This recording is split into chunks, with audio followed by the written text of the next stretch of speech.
What's happening, everyone? Sam, aka FIFA Brit from Gold Boys, and oh my goodness, it's finally here. The day has finally arrived. If you are unaware, we have reached the end of the Champions League phase. It used to be called the group stages, now it's the league phase with this new format. And if you are unfamiliar with this new format, rather than having loads of different groups of 4 teams each, it's now one giant league. Each team plays 8 games, and whoever comes in the top 24 goes on to the knockout round. If you make it in the top 8, you automatically advance to the round of 16, and everyone from 9 down to 24 will play in the playoffs. Everything is seeded. It's a beautiful sight to behold. I love this new format, and we have finally reached week 8. This is where everything is decided. Teams will be locked in to the top 8, they'll be locked in to the knockout rounds,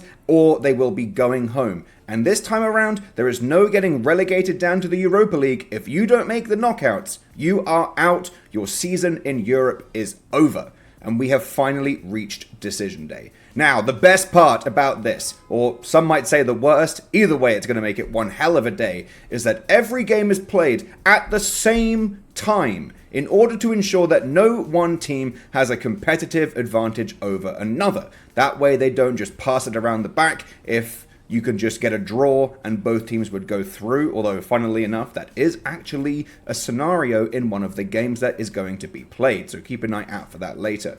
But in order to make sure no one's got an advantage, all the games are played at the same time. They're all kicking off on Wednesday at 3 p.m. Eastern Time. It's going to be an absolutely insane day. I don't think we've ever had this many games kick off at the same time before in a major competition. It does happen on the last week of the domestic seasons, like for example, the last day of the Premier League, every team plays at the same time, but that's 10 games played between 20 teams. This is 18 games between 36 teams, and so much can change. Only a couple of teams are actually locked into their definitive outcome.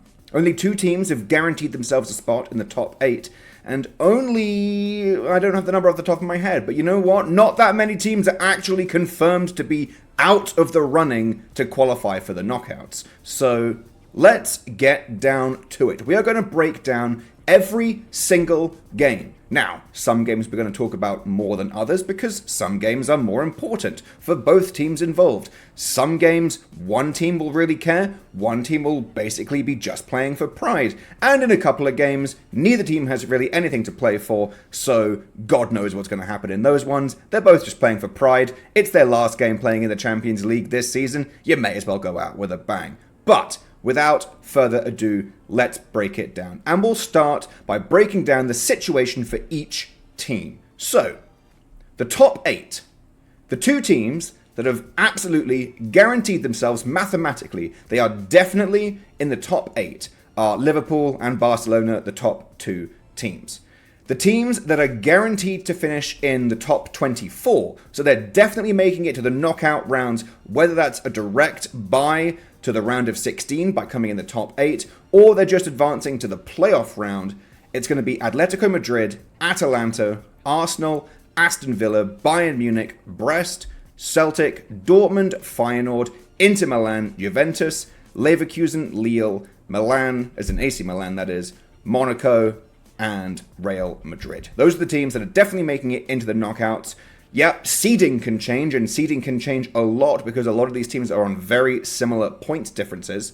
So a lot can change, but those teams are definitely making it into the knockout rounds. Now, the teams that are fighting for the last 6 spots, there are 6 spots available in the knockouts that haven't been already locked up mathematically by the teams I just read to you. These are the teams that are fighting for the last 6 spots, but they are currently in, as in they are in the top 24.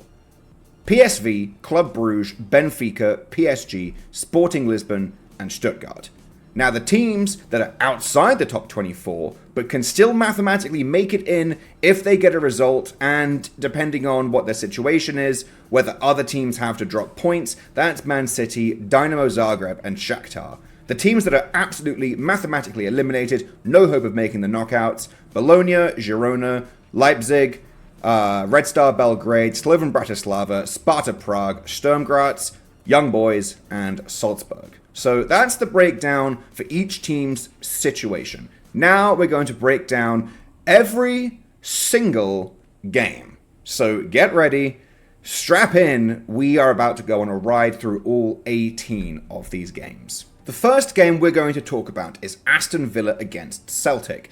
Aston Villa are 9th, so they are just outside an automatic place in the round of 16. So they are definitely going to want to secure a result, preferably a win, to give them a chance of finishing in the top 8, which is definitely possible. There are teams in the top 8 that have difficult matchups, most notably Atalanta have to go and play away at Barcelona. So there's absolutely a chance that Aston Villa can finish in the top 8 if they get a good result here, and they're playing at home.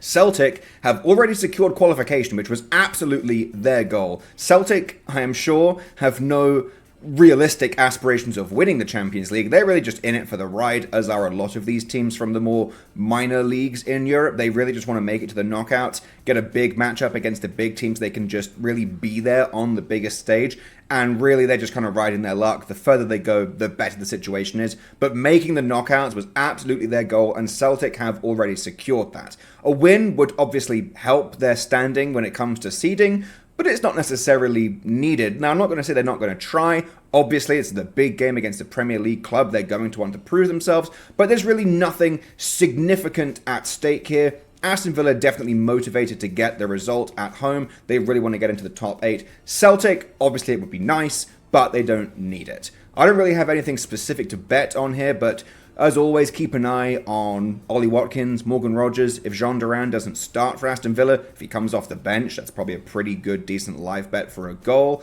As for Celtic, they just lost their main guy, Kyogo. He just went over to Rennes in France, and they brought back their former star player, Jota. So if he plays, great, keep an eye on that. This could be his first game back. Now let's talk about Leverkusen versus Sparta Prague. Leverkusen are in 8th place. They are definitely going to want to ensure that they stay in the top 8. This is a precarious spot. Nothing is guaranteed. They would love a result here. Sparta Prague are already out. They have nothing but pride to play for. Does that mean don't bet them? No, not necessarily. But am I going to bet them? No, probably not. Leverkusen are at home. They need the win here. I expect them to win. If you can get any decent odds on Florian Wirtz to score or assist, he really is their main guy. I would definitely take a look at that. Outside of that, before kickoff, nothing really I want to play. The next game we're going to talk about is Dortmund against Shakhtar. Now, Dortmund are 12th. It could be difficult for them to break into the top 8, but it certainly wouldn't hurt if they got a win. It would take a few results going their way. They would need teams above them to drop points, and they would need to win this game. But realistically speaking, it's probably not going to happen. But you know what? A win is always going to help when it comes to seeding. Shakhtar are in 26th place. They can still mathematically qualify, but they would need a pretty good result here against Dortmund. They're away from home. And they would also need teams above them to drop points. Can they still qualify? Absolutely.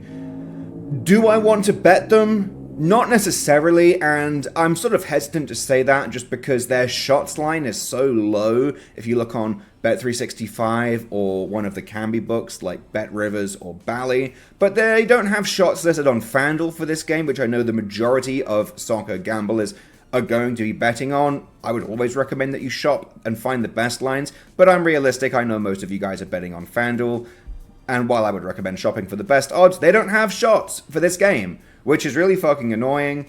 Usually, in situations like this, I would take Shakhtar shots, but honestly, Dortmund are in a weird spot right now. They just fired their manager. They're probably going to have an interim manager for this game, so God knows what's going on with them. They could have a new manager boost. They could play pretty terribly. No way of knowing. Lots of unknowns about this game. I can just lay out the situation for you, but when it comes to betting, again, don't really have an angle that I love for this game before kickoff. The next game we're going to talk about is Young Boys against Red Star Belgrade.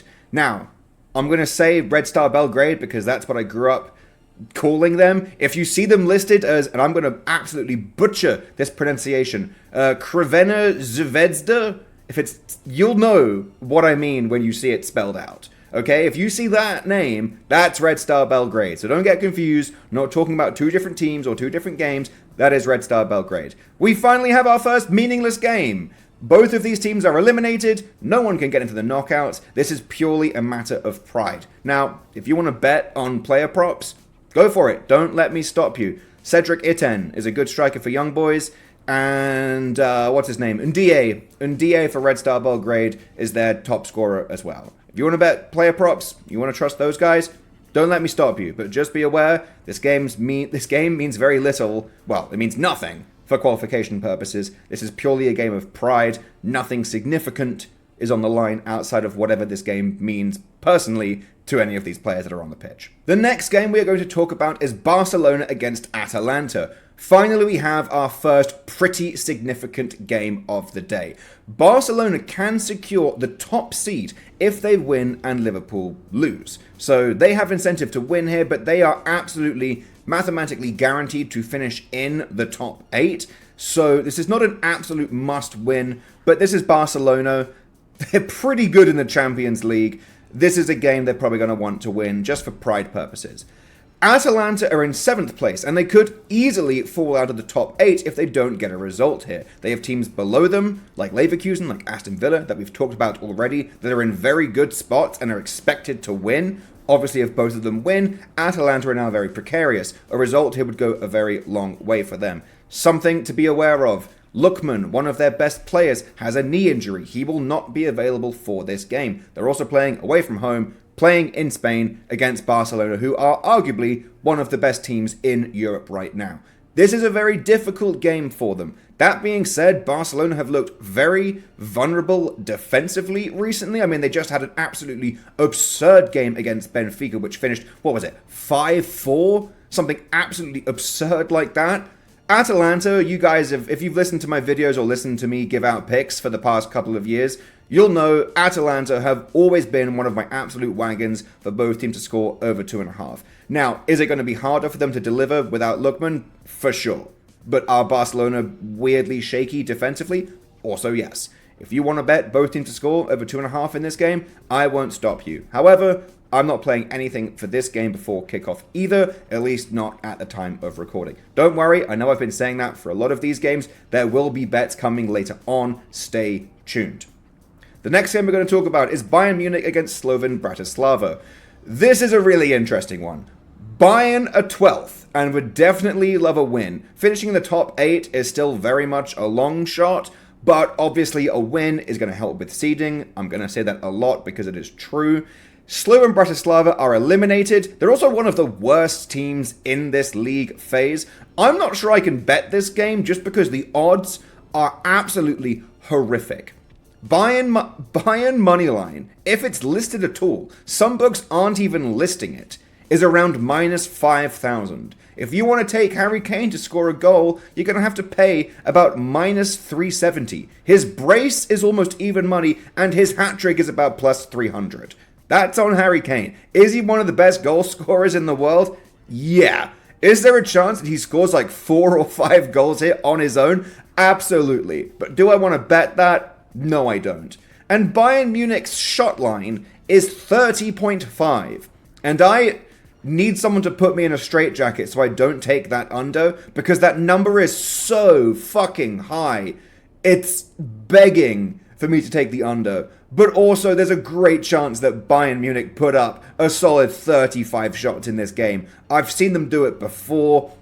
It's arguably the best shots matchup that you will ever see. Bayern absolutely rip, and Slovan Bratislava are one of the worst teams at defending shots in this Champions League season. So, am I going to tell you to bet the under? No.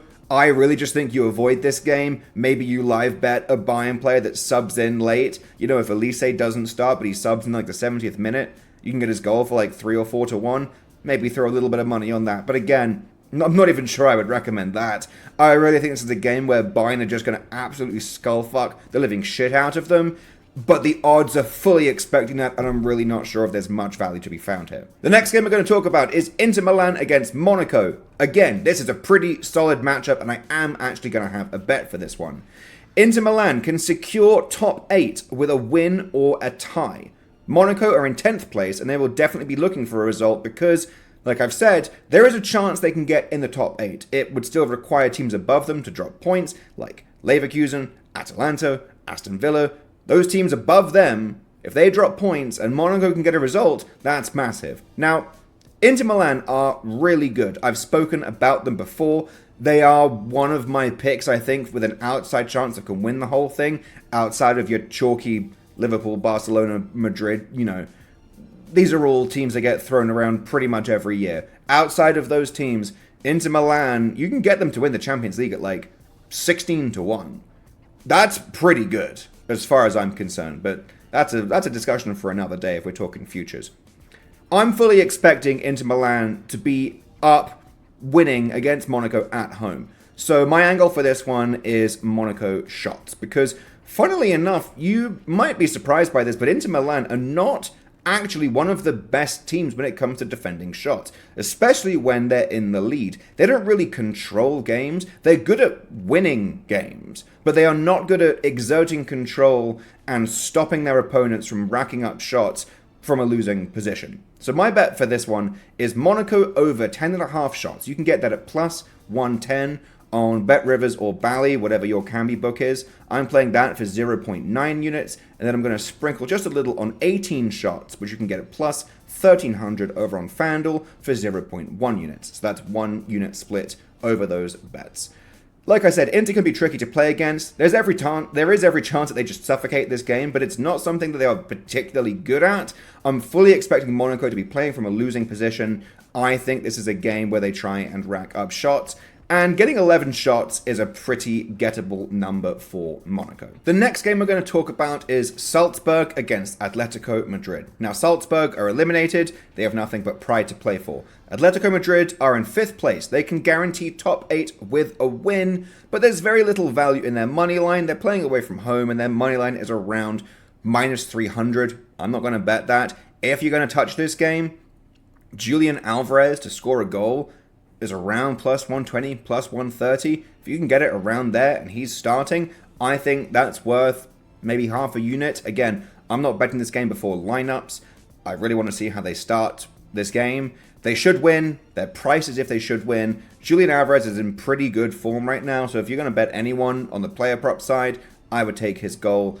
Outside of that, this game doesn't really interest me. I don't see that much value in it. The next game we're going to talk about is Girona against Arsenal. Girona are eliminated. Again, they have nothing but pride to play for. They are playing at home, playing in front of their fans, so whatever you think that means to them is whatever this game is worth to them. Arsenal are in 3rd. They can guarantee top 8 with a win or a draw. They're in a very good spot here. I don't particularly envision this game being very exciting. Arsenal should win, but they have not been brilliant on the road, especially in the Champions League. Girona are no easy team. Are they as good as they were last season? No. Do I think this is an easy win for Arsenal, especially with the number of players that are out injured? No. I think they get a result. I think they finish in the top 8. I don't see them losing this game. And if they do, then please bully me. Because I am an Arsenal fan if you didn't somehow know that. So if we lose to Girona, by all means, tag me on Twitter. Mention me in the Discord. Bully me. Because that would be an embarrassing result. But Arsenal should win this game. There's very little value in Arsenal player props. If Ethan Nwaneri is starting, I might sprinkle his shots because that would be a big game for him starting in the Champions League. And if you're feeling like buying into the Arsenal set piece FC, I won't stop you from betting a Declan Rice assist to a Gabriel goal.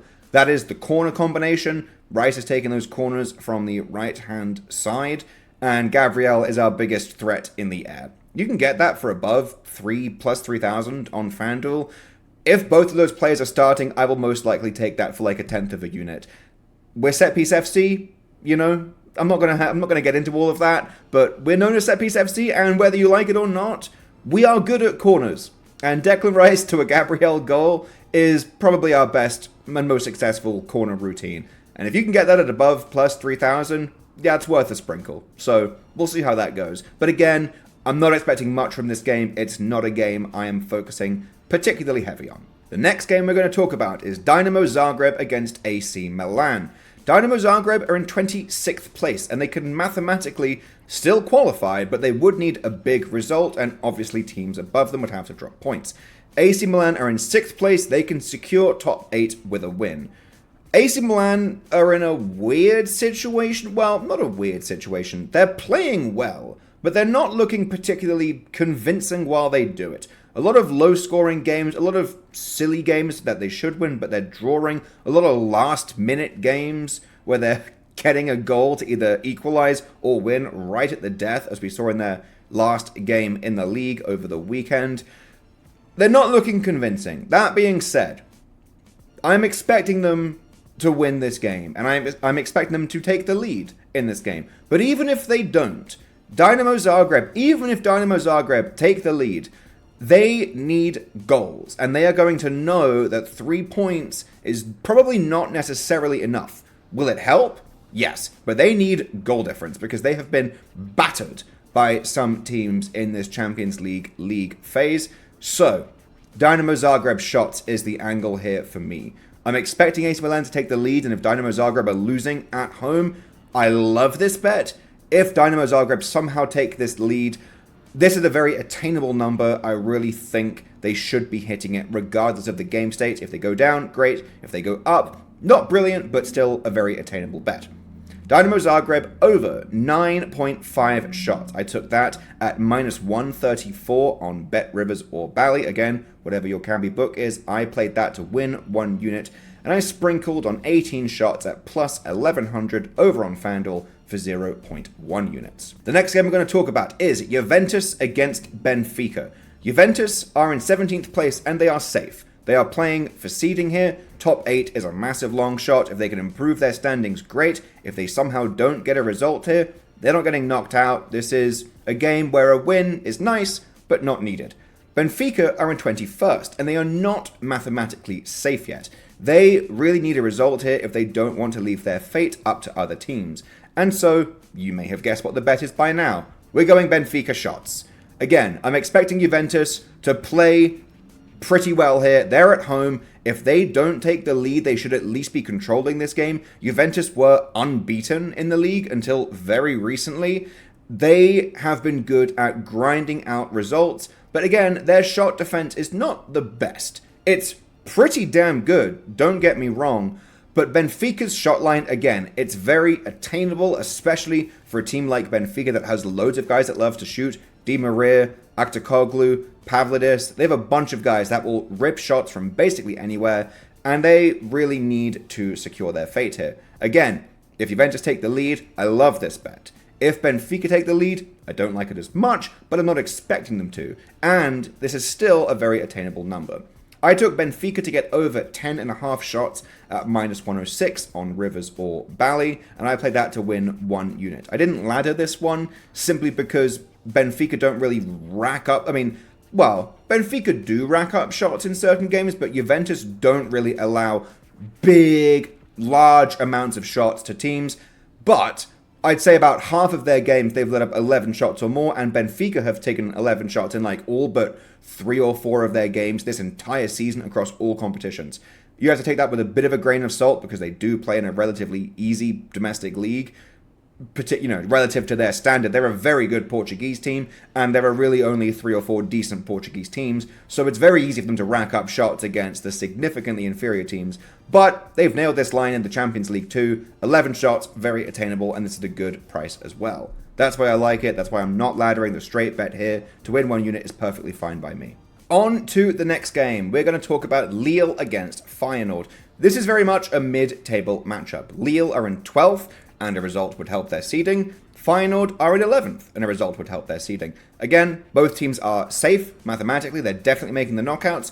A win could potentially sneak them into the top 8, but that would be a pretty big long shot. Really, they're just looking to improve their standings. A win here would be great. Do they need one? Not at all. I would consider both teams to score over 2.5. You can get it at around minus 115 to minus 120. But I'm not sure I want to commit any pre-game action here. Potentially this is a game where you wait for one team to score, and then you live bet either the other team to, their double chance, you bet on one of their players to score, Lille, Jonathan David is the main guy, Feyenoord, Santi Jimenez is the main guy. We know who the main strikers are for these teams. These are the guys that the goals are most likely coming from. you can live bet this game, keep an eye on it. Or if you want to take both teams to score over 2.5, if you're like doing this massive 18-leg parlay where you want a bet from each game, both teams to score over 2.5, or just both teams to score, whatever floats your boat. You know, don't let me tell you what to do. Whatever you want to do, all right? I don't recommend an 18-leg parlay, but I know people are going to make them, so just be responsible, don't go crazy. Again, mid-table matchup, a result would be nice, but not necessary. Both of these teams are safe. All right, let's talk about Man City against Club Brugge. This is a massive game for both teams. Man City are 25th and are currently out of the Champions League knockout, but they can qualify with a win. This is a must-win match. They're playing at home in front of their own fans. You can't fumble this, because if Man City don't make the knockouts of the Champions League this season, there's a good chance they don't play Champions League knockout football until 2027 if they don't make the top 4 in the Premier League this season. So you need a win here. You need a win here if you are Man City. Now, Club Brugge, on the other hand, are in 20th place. They are also not safe. A result would keep this in their hands. You don't want to have to rely on other teams either winning or not winning to secure your fate. So, this is a bit of a risky one, but the line is so low that I absolutely have to take it. And you probably guessed it. We are going Club Brugge shots. I took over 7.5 shots at minus 124. You can get that on BetRivers or Bally to win 1 unit. And I sprinkled out 14 shots at plus 1,000 on FanDuel for 0.1 units. Are Man City good at controlling games? For sure. Have they been controlling games recently? Not really. They just let PSG take like 22 or 23 shots, an absolutely absurd number of shots. And 8 is a really low number. Bruges should be able to get 8 shots. That you would really hope that is a very attainable number. Are Man City very good on their day? Absolutely. I know they're not playing their best right now, but yes, they are still a very good team. Do I think they can hold Bruges to less than 8 shots for over 90 minutes? Not really. Very, very willing to win a unit on that for them to just get 8 shots. All right, let's talk about PSV against Liverpool. Now, I've had a few people tag me on Twitter asking me if I like PSG moneyline. I should clarify, this is PSV, that's PSV Eindhoven. Don't confuse them with PSG, aka Paris Saint-Germain. 2 very different teams. All right, let's get that one clear. All right, let's talk about the game. This is a really interesting one. PSV are in 19th, and they are not mathematically safe. Although, out of the teams that are in, but aren't mathematically safe, they are the team in the best position. If they lose, it would still require quite a few things to go wrong for them to get knocked out. That being said, they're playing at home in front of their own fans against Liverpool, arguably the best team in Europe right now, currently the favourites to win the Champions League. It's a big game they're going to want to perform. Now, Liverpool are currently top. If they get a win or a draw, then they will confirm, absolutely guarantee that they finish as the top seed. But they have not brought their full strength squad. According to a report from The Athletic, a lot of their first team players have not travelled for this game. You can take a look at the squad. You can see who is coming. That's who they're working with. Should Liverpool get a result here?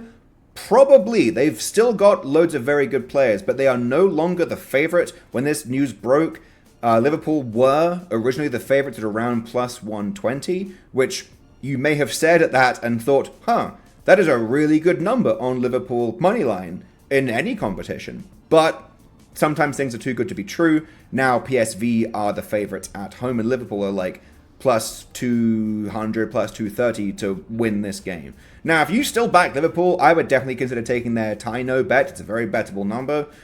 If you don't trust these guys, or you just don't think it's worth putting money on, I won't blame you. I am not picking a side in this game. The one thing I think that you should note is that Cody Gakpo is traveling with the squad, and he used to play for PSV.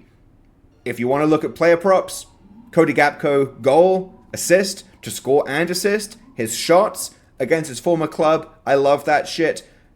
I think that's worth a look. This is going to be, especially without Salah, this is a game where he is going to be leaned on very heavily as a Liverpool attacker.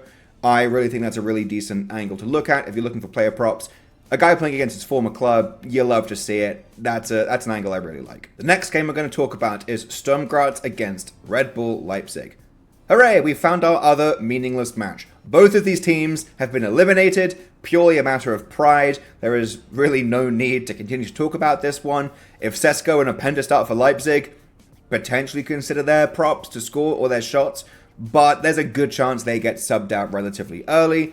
Leipzig is still very much focused on qualifying for the Champions League in the Bundesliga domestically. This game means nothing apart from pride. They're playing away from home.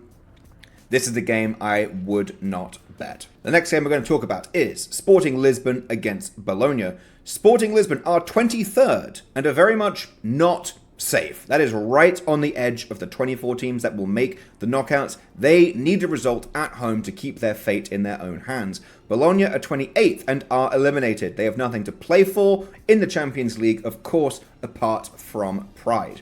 There is very little value in Sporting Lisbon moneyline. It's around minus 200. But if you are unfamiliar with Victor Gyökeres, he is arguably one of the best strikers in Europe right now based on current form. If you can get his goal at anywhere near even money, or if you want to go for a win cast, which is when you parlay the goal with the money line, so Gyökeres goal and Sporting Lisbon money line, you can get that. Definitely you can get that at above even money. You want to play that? I will not stop you. Am I going to bet it? No. But both of those things should happen, in theory. The next game we're going to talk about, and we are almost there at the end, guys. Thank you for sticking with me all this way. Like I said, we're going to break down all 18 games. So, let's talk about the penultimate one, which is Brest, and don't you laugh. I know some of you are laughing. Don't laugh. That is the name of the club. Brest against Real Madrid. Now, Brest, yep, I'm going to keep saying it, that's their team name. All right? You guys didn't chuckle at Young Boys, did you? Did you? If you did, just watch yourself, all right? These are the names of the teams. Let's not go crazy around here, all right? Brest are 13th and are safe. A result would improve seeding. Do they need a result? No. Madrid are also 16th and safe. A result would improve seeding. Do you need it? Not necessarily, but this is Real Madrid we're talking about. The Champions League is their thing. Frankly, the fact they haven't come in the top 8 is embarrassing. But as we all know, or if you don't know, you are just lying to yourself, Real Madrid are, no matter how good or bad they look, one of the best teams in Europe. And the Champions League is their backyard. They do this shit for fun. So really, as embarrassing as it is that they didn't come in the top 8, I mean, maybe they still do, but it's incredibly unlikely. They are 16th. It's basically impossible. Is it possible mathematically? Sure. Is it realistic? No. Madrid are most likely not finishing in the top 8, which means they're going to have to go through the playoffs. That's an extra 2 games because you have to play a home and an away leg in this extra round of playoffs to then play against the teams that got an automatic bye to the round of 16. Will Madrid care about that? Probably not. They are going to be the favourites against pretty much anyone they play against, and even though they haven't looked brilliant this season, Mbappe is finally figuring it out. Vinny in the Champions League, but especially in the Champions League knockouts, has like an absurd record of goals or assists per game. I mean, it is absolutely unreal. Jude, again, super consistent, playing very well. He had a long stretch at the beginning of the season where he wasn't really contributing to goals through a goal or an assist. Now he's doing it very regularly. The players are starting to click. Madrid are figuring it out. If you wanted to bet them to win the Champions League at around plus 800, I won't stop you. They are still an incredibly decent squad. They do have one problem, and that is Lucas Vazquez that plays at right back because he is fucking dog shit. Alright? They miss Danny Carvajal more than anyone right now because they've got a failed right winger that is playing in defense and doesn't really offer them anything. He doesn't do much going forward, and he can't defend for shit. He's basically the Spanish version of Ashley Young. Except I think that's almost disrespectful to Ashley Young, because he did the winger to right back transition a lot better than Lucas Vazquez did. Okay? So, Madrid should win this game. but there's really not that much value in them doing so. They're like minus 300 to win this game. That being said, if you can get Mbappe goal at near even money, if you can get Jude Bellingham to score or assist at around even money, I think both of those are decent looks. You want to parlay those together. You want to make a whole bunch of fun Madrid combos. I won't stop you. Just be responsible. But yeah, Mbappe's figuring it out. Jude is figuring it out. Vinny is Mr. UCL. All right? These guys should win, and they should win pretty easily. Brest had a good start to their Champions League campaign. They've kind of fallen off. They were in the top 8 for a long time, but they've kind of fallen off now. They're not playing brilliantly. This is a game for Madrid. All right, the last game that we're going to talk about is arguably the most fascinating matchup. You guys may remember, I said there is a game where a draw would benefit both teams. It's this one. This is Stuttgart against PSG. Again, not PSV. That's a different team. This is Stuttgart against PSG. Stuttgart are in 24th, the very lowest place that you can be while still qualifying for the knockouts. They are not safe, and they need a result. PSG are 22nd. They are also not safe, and they also need a result if they want to stay safe and keep their fate in their hands. If one of these teams takes the lead, the other will need to catch up ASAP. But if this game ends in a draw, both of these teams will make the knockouts. So it's really interesting because we play all these games at the same time to avoid any sort of competitive advantage where if both teams can get through with a draw, they are incentivized to not do so. Now, is that necessarily the case here? Yes, it is. As in, if they both draw, they will both advance. But a win could potentially improve your standings and therefore improve your seeding fairly significantly depending on how the rest of the games shake up. So I don't think either team is going to play for a draw here. But I do think that if we see a goal, the other team that concedes is going to have to shoot. So here's how I'm approaching this game. I don't know which team's going to take the lead. Both of these teams are pretty good. They're both teams that definitely value their offense and aren't particularly brilliant at defense. So this is how I'm doing it. I'm taking Stuttgart 20 shots at plus 850 on FanDuel for 0.1 units, and PSG 22 shots at plus 1300 also on FanDuel, also for 0.1 units. So splitting up 0.2 units evenly across both of those bets, those are fairly attainable numbers. I'd say that, these are key numbers for these teams in games where they are behind and have to shoot to catch up. So this way, we've only spent 0.2 units on this game. You don't really have to rely on one team or the other. What we want is a nice goal. We want a game like the Man City PSG game, where Man City took the lead and that then forced PSG to take a metric fuck ton of shots. So if one of these teams take the lead, the other team will be in a very precarious position. Obviously, Man City are favored to win. They really have to assume that Man City are coming out of that, coming out of the, the region where you're not making it in, getting themselves into the top 24. So you have to assume this position is not safe, and you need a draw, at least, to get out of here. So I'm taking the shots angle, not going to commit to either one, so I'm just going to split it up and play a tenth of a unit on each. I hope this game is fun. I think it will be fun. That's how I'm going to play it. And yeah, that's it, guys. Well done. You have survived this absolute marathon of a video with me. We have broken down all 18 games. I hope you guys find some value in the bets that I have put out. I will try and have a couple more plays on Twitter. If you aren't following me, you can follow me at FIFA Brit. Odds are I will have a fun parlay or some kind of shots lotto or player props lotto that I will send out. But all of my straight bets, the ones that I have played pre-kickoff that I'm absolutely locking in now, I've just covered in this video. So this is a lot of free content. So if you appreciate this kind of free content, you want me to keep making videos for the rest of the season, please drop a like on this video. And if you aren't subscribed to the Gold Boys Network YouTube channel, go ahead and do that right now. As always, if you think you have a gambling problem, do not hesitate to call the number 1-800-GAMBLER. I've been Sam, aka FIFA Brit. Thank you guys for watching. I hope this video was informative. If you don't, obviously I hope you take these plays, but if you use the leans that I gave out and you throw together a great big lotto of all the angles I mentioned for all of these games. I would love to see it. Please let me know. I want to see those wins. You know, that makes me really happy when people take my research, put it together, and just use it to create some absolutely crazy shit. But as always, please, please, please, please gamble responsibly. And yeah, best of luck with all of your bets. Enjoy this absolute monster of a Champions League slate. It's going to be a lot of fun. Best of luck with all your bets, and I will catch you guys in the next one.